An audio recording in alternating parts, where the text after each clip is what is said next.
Sur mesure, une chronique mode par Salomé Journeau.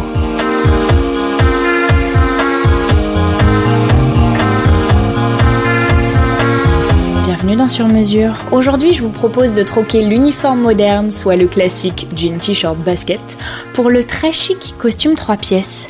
Surnommé aussi le complet, il se compose d'un pantalon, d'une veste et, comble de l'élégance, d'un gilet boutonné. Son invention ne date pas d'hier, pourtant il est encore la star des mariages et autres réceptions endimanchées. Il est né de l'autre côté de la Manche. En 1666, le roi Charles II lance la mode du gilet, appelé alors gilet persan.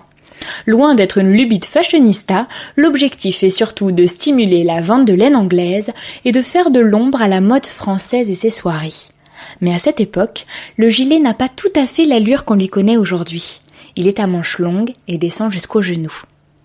Pour moquer et dévaluer la mode british, Louis XIV invite alors ses valets et ses domestiques à porter le gilet. Et oui, la mode est aussi une affaire de politique et de concurrence internationale. Au fil du siècle, le gilet se raccourcit et se pare de broderies, de pierres et autres bijoux précieux. Mais au 19e, du balai les francs-freluches. Les dandys l'épurent et abandonnent aussi la culotte pour le pantalon.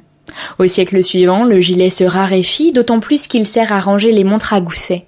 Mais avec la popularisation de la montre au poignet, il perd un peu d'intérêt. Les hommes se contentent alors de l'ensemble veste et pantalon, sauf pour les grandes occasions. En 1950, en Angleterre, les Teddy Boys, un mouvement de la culture alternative, fans de rock, se l'approprient aussi.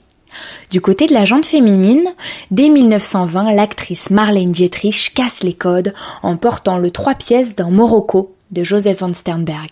Forcément, le scandale est au rendez-vous.